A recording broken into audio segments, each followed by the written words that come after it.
Well, hello and welcome to Outdoor Oklahoma. I'm Todd Craighead. No one can deny what a huge impact that teachers have on our lives. And no matter how old we get, well, I'm sure we can all still rattle off a few names of our favorites. My list would include names like Mrs. Wattell and Mr. Caskey and Mrs. Jones. And the lessons we learned from our favorite teachers usually went well beyond the classroom. And that's because of the extra effort they made to help connect the classroom with the real world. Today's story is of one such teacher in Ponca City who found a unique way to bring literature in his 8th grade English classroom to life.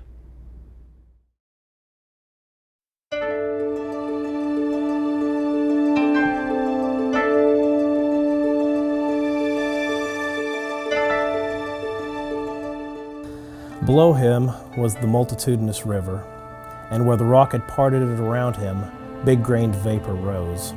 The many molecules of water left in the wake of his line made momentary loops of gossamer, disappearing so rapidly in the rising big-grained vapor that they had to be retained in memory to be visualized as loops. The spray emanating from him was finer-grained still, and enclosed him in a halo of himself. The halo of himself was always there, and always disappearing, as if he were candlelight, flickering about 3 inches from himself. The images of himself and his line kept disappearing into the rising vapors of the river, which continually circled to the tops of the cliff, where, after becoming a wreath in the wind, they became rays of the sun.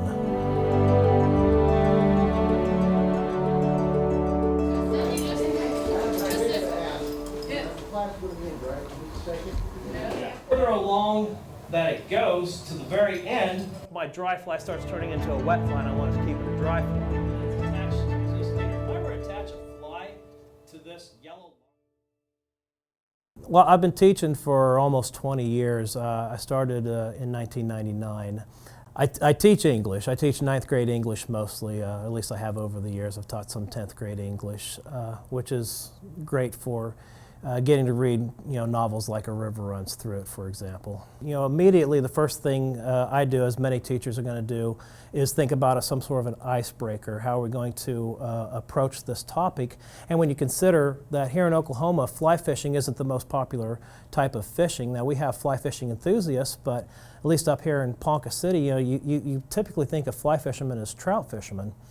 So there aren't a lot of trout streams around here. So most of these students have never fly fished before. Most of them have never even seen A River Runs Through It, the movie. So I wanted to be able to get through to them exactly what fly fishing was, to show them firsthand, and so that they can understand the cultural setting a little bit better. And what better way to do that than to put a fly rod in a student's hand? Just don't cross.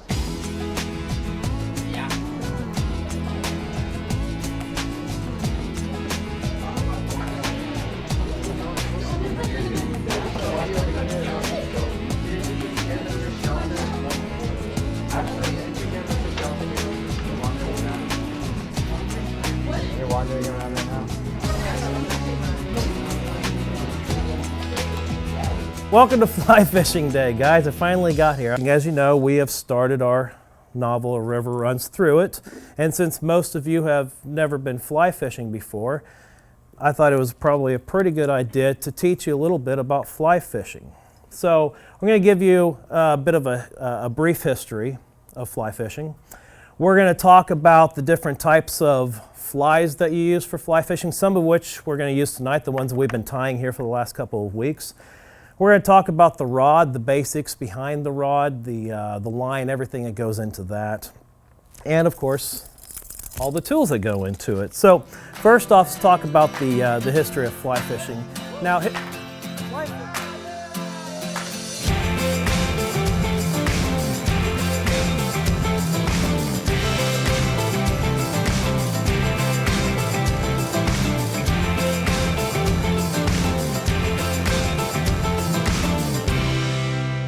well, I'll be honest, A River Runs Through It is my favorite book by far.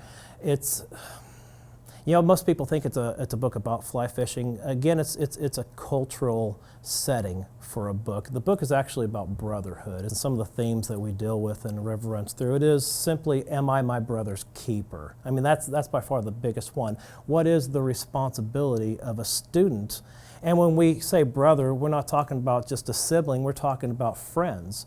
What is the job of a student when he or she sees a friend doing something they shouldn't? Is it that person's job to say, yeah, you go girl, you act in that manner which is going to cause you and others around you pain? Or is it the friend's job to be tough and say, hey, it's time for you to stop that behavior? So it's a very relatable book in that regard, because I mean, let's face it, we as human beings, we're going to make mistakes. We get that, and some of us are not going to figure out how to live that life without the help of other people, that life that brings us back to balance. So it's a very relatable book in the regard that every one of these students knows of somebody who is in a tough situation and they want to be able to help that person out, just like Norman's helping out Paul. Okay. We're going to go outside into the front yard. I'm going to show you 3 different types of casts. The one we're going to be using tonight, and then a couple of specialty casts. One especially that you're going to be seeing a lot of in A River Runs Through It. But we're going to be having a few of you getting that rod in your hand and trying it out and seeing how well you can cast. And there's going to be just basically 2 little tiny things that we're going to be able to cast like professionals. I'll show you that outside. Everybody, let's go ahead and walk out the hallway, down the hall. Go ahead and stop the little landing shot there.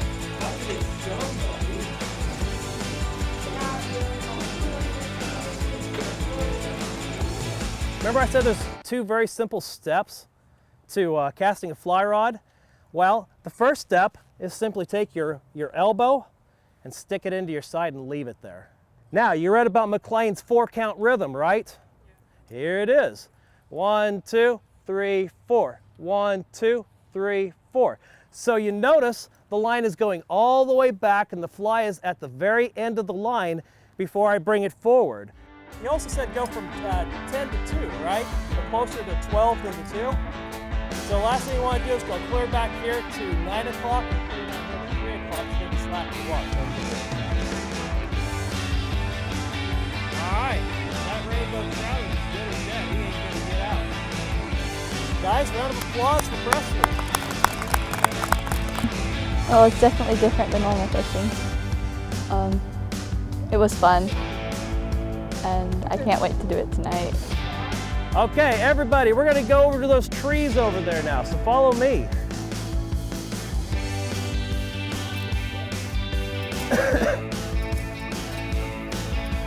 It's a very small stream. I got a tree here, a little tiny stream going through, and I got this big old fat rainbow in front of me, and I want to catch it.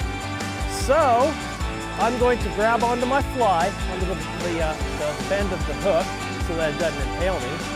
I'm going to grab the line with my right hand, and I'm simply going to bow and arrow it. All right. So what we're going to do is point the rod at where you're casting. Go ahead and hold your arm straight out. Take this arm, put it as high as you can. You bow and arrow it forward. Look at that, right there in front of that fish. You're going to catch that fish. Round of applause.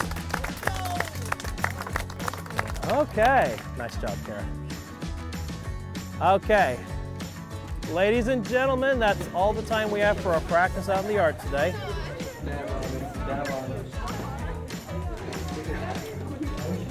Yeah, I mean, I was honestly a little selfish in choosing A River Runs Through It, but that's the nice thing about being a teacher. You get to choose the books that you teach as long as you're teaching the curriculum you're supposed to be teaching. It was nice to be able to share one of my greatest passions, but if I'm able to take the kids out fishing, that's just an excuse to get kids in Oklahoma, enthused about something that they typically wouldn't be so enthused about normally. Most kids around here, they know nothing about fly fishing, so it's kind of nice to give them that opportunity to see this new culture. And I've had students come back to me over email, and that kind of deal, saying, hey, I'm getting ready to fish such and such stream over in, so and so. What do you suggest? And I'm always happy to respond, yeah, make sure you go to such and such fly shop, they'll hook you up, or make sure you use this fly or whatever. It's kind of nice to be able to keep those relationships with those former students who have learned to love fly fishing in this class. That's pretty special, to be honest.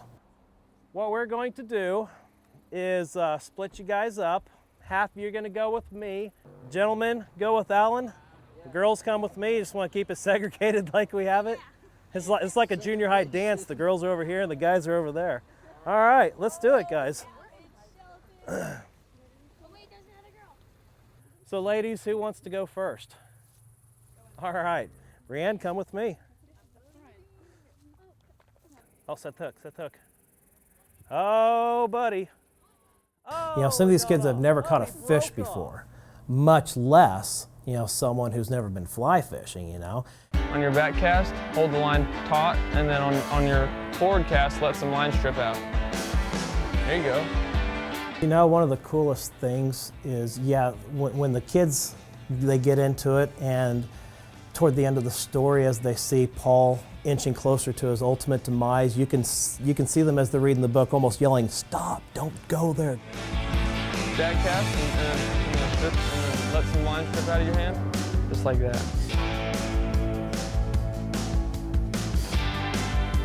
So now that your line's out, just let it lay out. There you go. And then 4-inch strips. Nice and quick.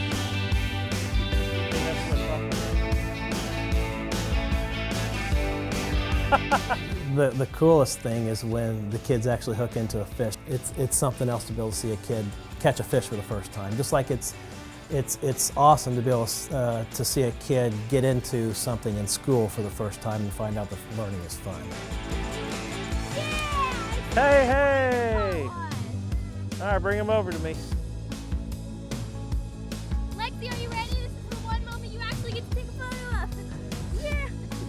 Okay. There you go. All right. You got it.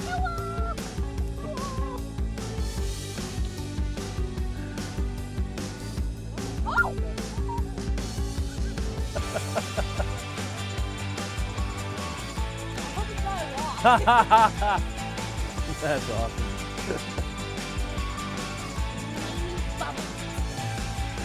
Put bubbles in. Yeah. Well, he's got some sharp little points there, so how about you grab by the mouth? He doesn't have any teeth. Grab it with your thumb.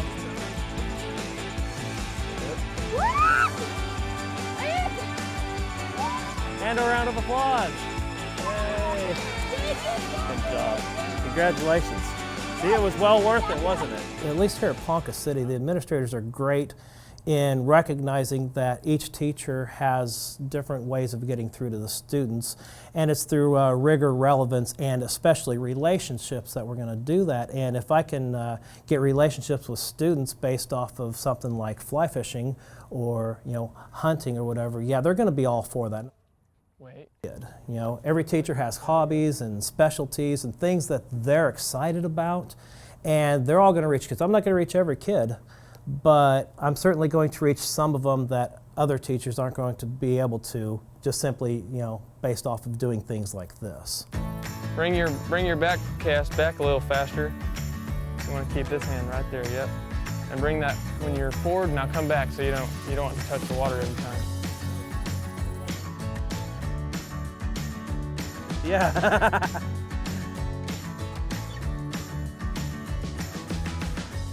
The administrators here at Ponca City High School are really, really good about saying, yeah, this is what you're passionate about, this is how you're going to reach the kids, go for it. That's what you call a fingerling. Yeah, that's a largemouth bass. Okay, well, maybe that's okay. Maybe that's what's been hitting the top of the water all this time.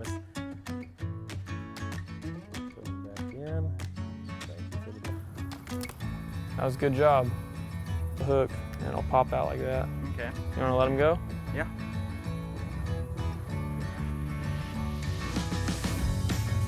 Throw them out? Yep, however you like. Whoop. Oh, buddy.